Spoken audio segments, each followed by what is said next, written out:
everyone, and welcome to The Business Takeaway, a videocast series where we interview various professionals in the advertising, marketing, and public relations industry. I'm the CEO, founder, and your host for today, Aditi Gunda. With me today, I have Lauren Freund, who is currently a social media manager at Canva. It's great to be talking with you, Lauren. It's great to be speaking with you too. I'm excited. Me too. I'd like to start off by first asking you, what got you interested in this industry?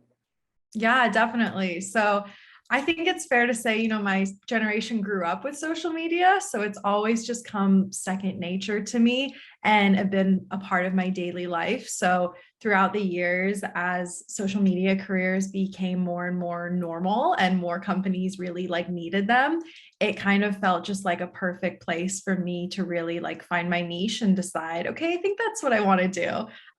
Originally, I discovered a passion for marketing way back when I was in high school. And, marketing is obviously a huge umbrella. So I took my teens and early 20s to really explore all the different types of marketing, PR, events, product placement, integrated marketing, performance, everything you can imagine. And I felt like my social media internships were really where my passion led and where I got most excited. So I decided that was the space that I wanted to plant my career in. Definitely. I love that. What was your education, by the way? Yeah, my education. So I received a bachelor's from Chapman University in public relations and advertising. And while that was my highest level of education, I did do many internships along the way, which I feel is just as important as a formal education to get that hands-on experience to complement your classroom learnings. Yeah, definitely. Could you go over your recent job experiences, where you worked, what exactly you did, what were your positions, including your current job? Yeah, absolutely. So I'll start with the current and then I'll work backwards. So as you mentioned, I'm currently a social media manager at Canva. Absolutely loving it. Basically, my job is just to promote any brand campaigns, product launches, or cultural moments that the company would like to be a part of. So I handle all of the marketing that goes out on social, every social platform. And it's really great. It's also really great to work with a brand that you truly love. I've used Canva since I was a teenager because I tried so many times to use Photoshop and InDesign and it just wasn't sticking. And I absolutely loved Canva because it empowered me to really find that creativity in me that I thought I didn't have because I couldn't learn the other platform. So super excited to be working with a product and a company that I really love. And then prior to that, I was a growth innovation channel manager at Shutterfly Inc. So basically what I did there is just identify new initiatives and growth opportunities for the marketing department, specifically in the digital space. So any way we could be getting more followers or more eyes on our emails or be A/B testing different assets that go out there. So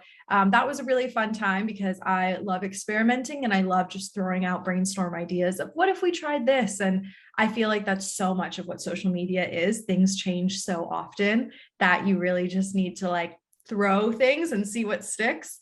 And then prior to that, I worked at Taco Bell Corporate in their marketing department on their social media team. So I started off as a coordinator there, became a strategist, and even dabbled in performance marketing as well. I handled all of the tier 1 campaigns when it came to our social media. Really, really fun time. I remember when it was my first job out of college, and I remember thinking, oh, I wonder if I'm going to get bored of just working with tacos and burritos. And that was very quickly proven wrong because one of the great things about working at Taco Bell was they touched so many different things and did amazing partnerships and really fun out of the box ideas. So definitely an amazing experience there, especially one right in the beginning of your career where you get to touch so many things and be exposed to what you like and what you don't like. So yeah. And then prior to that, I did many internships that I won't bore you with, but that's kind of just my recent career history. Awesome. You got a lot of experience there. Yeah. What kind of education, training, or background does your current job require? Yeah. So my current job, I mean, really in the job description, it's just years of experience. And I find that's what most companies are looking for these days in terms of a social media manager. Sometimes I do see jobs would like you to have certain programs that you're familiar with, whether it be analytics programs or planning programs or whatever it may be. Obviously, a big necessary to have is experience in the social platform. So posting, scrolling, analytics, just knowing every social platform inside and out, not just from an individual contributor, but also from a business side, because when you work for brands, it's a little different than just having your own, whether you're just a regular person posting on social, or even if you're a content creator or an influencer. I feel like the business side is very different. So having experience in that really helped. But I would say those are the main things, is just like know your tools and know what helps make your job successful. Yeah, definitely. So since you work with a lot of well-known brands, how do you ensure that you're up to date with market trends? Like, are there any specific platforms you use or anything? Yeah, great question. What's fun? I have subscribed to so many different social media or just marketing newsletters over the years. And there are some really great ones out there. But what I've found most helpful is honestly just being on those platforms all the time and like doing your own digging.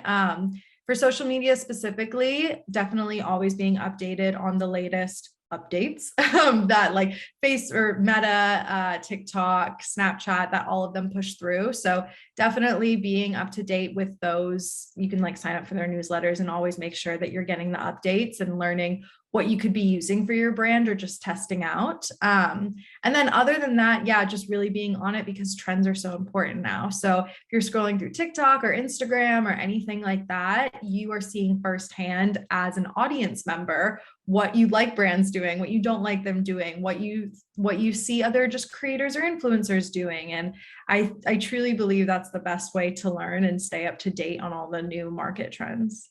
No, you're right. Because if something out there catches your attention, then you feel like, oh, this is catching other people's attention. So I definitely agree with that.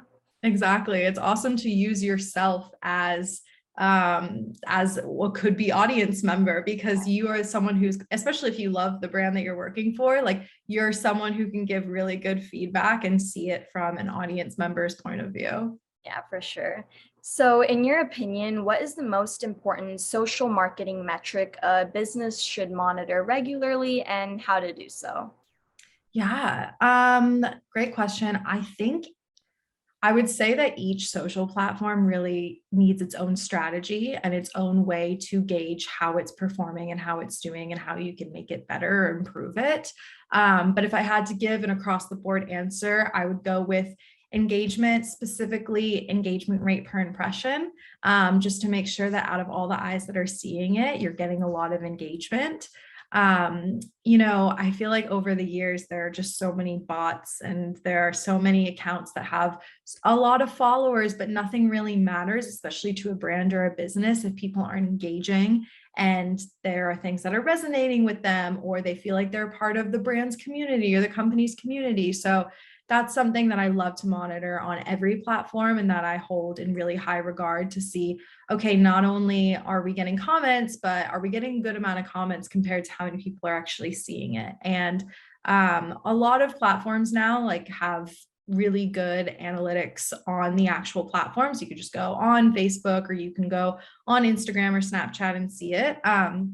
I personally love using Sprout Social. That's a tool that I've used in a few different companies now, that are super helpful, not just for someone whose full job it is to do, but also for a whole team who maybe your whole job isn't to look at the analytics or performance, but it's easy to just check in real quickly and get a quick summary and then pass it along, which is so important because everyone is so busy at all companies and numbers get thrown around like crazy. So if you can have a platform that easily gives you like a big picture or really nails down, okay, what do these numbers mean in comparison to like everything else we've ever done, then I think that's really effective.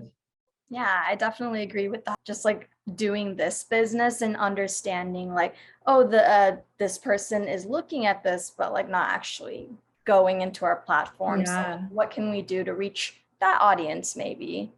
totally. Could you give an example of a successful marketing campaign or client work that you've done and why you think it was successful? And looking back at it, would you have done anything differently? Yeah, great question. I won't use any examples at my current company because things are still in motion. But Yeah, for sure. one example I love to give when I was back at Taco Bell, just because it's a fun one, is I worked on what we called the Taco Bell Hotel. So we really, I don't know if you're familiar with it, but basically we rented a hotel out in Palm Springs and totally Taco Bellified it. And it was an insight that we got from the Taco Bell fans that they were just love Taco Bell. Like we called them our Taco Bell cult because they are just obsessed with it. And we thought, you know, what better way to celebrate the fans than to give them an experience? And I think there's so much you can take from that idea itself to all companies of making sure that you're not only giving the people what they want, you know, if they ask for a new update or a new type of clothing item if it's a fashion company, but actually thinking like, how can we make them a part of our brand and make them feel like family? So I worked on that hotel campaign. It was a long weekend. And we invited so many people and influencers and just like regular fans to come and experience all these different things, from new food that no one had ever tried to performances to just all these different Taco Bell experiences. And I think it was so successful because we did take from everyone's suggestions, like our fan suggestions, and how much they loved Taco Bell, and we just went above and beyond. And so as a marketer, I really take that with me of making sure that, okay, whenever I do something, like, is this for the fans? Is this for our users, audience, whatever you want to call them? Are they going to be happy with this? Are they going to love our brand more after this? So that was really successful just because of like involvement with the people who use our product or buy our product. And if I could do anything differently, honestly, I would probably just as much as possible keep things going, maybe like a yearly thing or a monthly thing. And it doesn't always have to be as big as your first idea, but just checking in on how people felt when you had them included and made them feel involved, which is just like a human thing in general, that people always want to be involved and feel included and like they're part of a community. And if a brand can harness that just on a regular basis, whether it's in person or digitally or whatever it may be, then I think that's really powerful. Yeah, that's some great advice. Thank you. Yeah. In as much detail as possible, could you describe a go-to market strategy that you recently worked on? Yeah, I won't use my current company, but when I was at Shutterfly, one of the really cool marketing strategies that we did, I got to work with Marie Kondo, who has a Netflix show about organization, and we did a really cool partnership with her. And that was a really fun marketing strategy to work on because we really made sure that each department had its own niche strategy when it came to her. And we really looked across the board of what are people wanting via email or via social or even like a television spot. And that was something that was really cool to be a part of across the board, is to watch it go from all these mini strategies leading up to a big strategy, and then eventually to see it be executed across the board, which was really cool. And on such a scale where you're working with someone, whether it be like an influencer, celebrity, or another company that already has their own fan base. So that was an added layer of making sure that we were staying true to the company that we were and how we normally speak in our brand voice, but also making sure that that's going to resonate with an already established group of people or fans. So it was a tricky one, but like in a fun way. It was just like a fun added layer of how we're going to add that into the strategy. So I think that's really important to take with me in all other campaigns, because I work on partnerships and stuff throughout my career. So that was definitely a really fun learning. Yeah, that sounds super cool. I'm so glad you got the opportunity to do Yeah. that. How do you know when a branding strategy isn't working, and what would you do to fix that? Yeah. It's so hard now to show up amongst all the noise, like social media specific.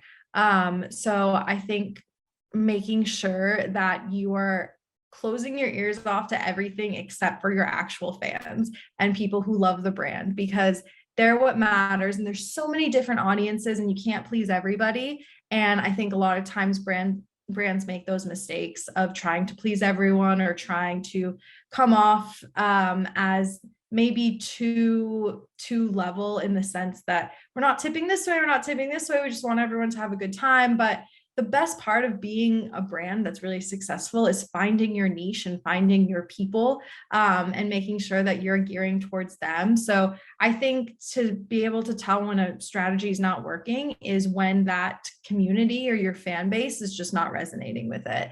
And of course, speaking nitty gritty, you can look at the numbers and compare them to how you've done in the past. But from a bird's eye view, just seeing like, are people excited about this? Is the strategy working?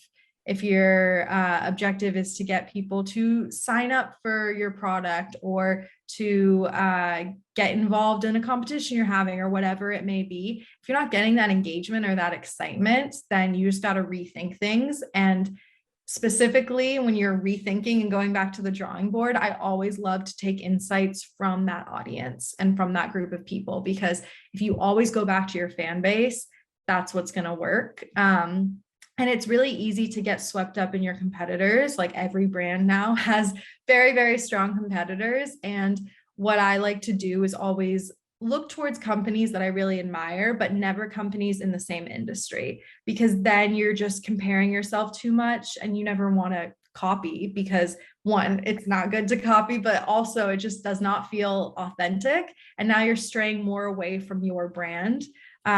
So just, yeah, listening to your audience and looking outside your industry to get that inspiration if more is needed. Yeah, that makes total sense. And those number results are very important. Like that's how you know that, oh, I'm making progress. Yes, exactly. So I know that you're very experienced with brand strategies. So my question is, what would you do to learn about a new brand in like either like the first week of work or just like a new brand that you're working with, designing? What exactly would you study? Like any background research, like what would it be? Yeah, great question. Depends on the age of the brand, but even, if it's a young brand, I would, and maybe I'm biased because I'm in social media, but I would honestly just Google is obvious, but you can go on Twitter, you can go on Instagram, you can go on TikTok and just search your brand name. Or if you work for a fashion company that specializes in sneakers, then just search sneakers and see what people are saying about sneakers nowadays. And not only learning about the brand to make a strategy, but also learning about the industry of like, what are other people doing? How can I stand out within all of this noise that's going on? So definitely using social media as a tool. And also asking around your own company. Whenever I start a company, I'm given a campaign or I work on a project, and it's always really important for me to ask my peers like, hey, I had this idea. Have we ever tried it before? Or I saw, a few weeks ago, this other campaign went out and we tried IG Live. Was it successful? Just like asking around, because you can do as much research as you want, but that hands-on experience of working at a company and understanding how the company works and how the fans are digesting things is very, very helpful. And sometimes you just can't get that without experience. So leaning on your peers who you're working with, even if it's a new job, and then looking outward. So it's kind of this balance of looking inward and looking outward to create the best strategy. Yeah, that's some great advice. So, since you're the social media manager at Canva, working across various social media platforms, what are some key ways you ensure a campaign's success across all of those platforms? Yeah, good question. So I make sure that each platform has its own strategy, and I really don't like to take one piece of content and then just throw it on a different platform. Each platform is very specific and has even sometimes, its own audience. Like our Twitter audience is sometimes very, very different than our Instagram or Facebook audience. So making sure that you've done your research and you know what each of those audiences want and speaking directly to them. And then on top of that, I love using platform specific tools. So for Instagram, for example, on stories, there's so many different fun tools of like questions and polls and all that stuff. So I love to use the platform tools. And then for TikTok, there's like fun filters or jumping on a popular sound or trend. So that's something that I always make sure that I am looking at when I want to ensure campaign success across different platforms. And then sometimes, is always just keeping updated. So let's say like you have an Instagram post going out and then you don't have your TikTok going out until like a week later. You can learn things from the Instagram and maybe make a few tweaks, but always making sure that you're listening to the feedback that's coming through and looking at the performance and always tweaking things to make it better, because social media is an ever-changing place. You're never going to get 100% right because things are changing all the time. So as long as you're always learning and improving, that's the most important thing. Yeah, that's what counts. And lastly, is there just anything else you would like to add on about your journey in this industry, or just like any advice you'd like to give for early in career professionals? Yeah, wow, that's a big question. Let me think. The first thought I had is definitely like explore everything. I think, early in your career, whether you're in college or recently graduated, it's such an important time to try new things. And if you think you're a little bit interested in something, go for it. And you'll learn pretty quickly most of the time if it sticks. And if you're like, this isn't for me, or if you're like, oh, this is challenging, but like I like it and it's like fueling my passion. So definitely just trying new things. Also, not getting discouraged based on company or people or, time in culture. You could really love something and maybe you run into the wrong company or the wrong person, or a pandemic hits and you're like, wow, I don't know if I can do this. But I think it's really important to stick with things. And if you're really passionate about it, make sure that you're trying all the avenues. And then I guess in addition to that is always try new things and raise your hand and be a part of brainstorms, because I know it's like cliche to say there are no bad ideas, but as long as other people can see that you are really trying and you're throwing your hand up and you're saying, why don't we try this? Why don't we try that? It matters less and less if something actually ends up working, and mattering more that you decided to try something. Obviously, use your educated guesses and do your research and think, I think this can work because XYZ. But as long as you're doing that, you are one of the most valuable people in the company, because people know that they can always come to you of like, do you have an idea? Or like, what's your opinion on this?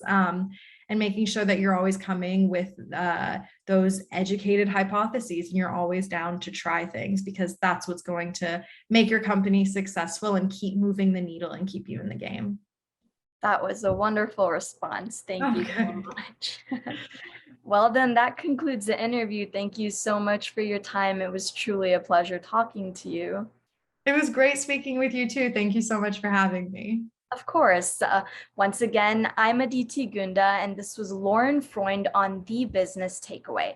Please don't forget to like, comment, share, and subscribe to our YouTube channel to be up to date with our videos, and please feel free to reach out about anything.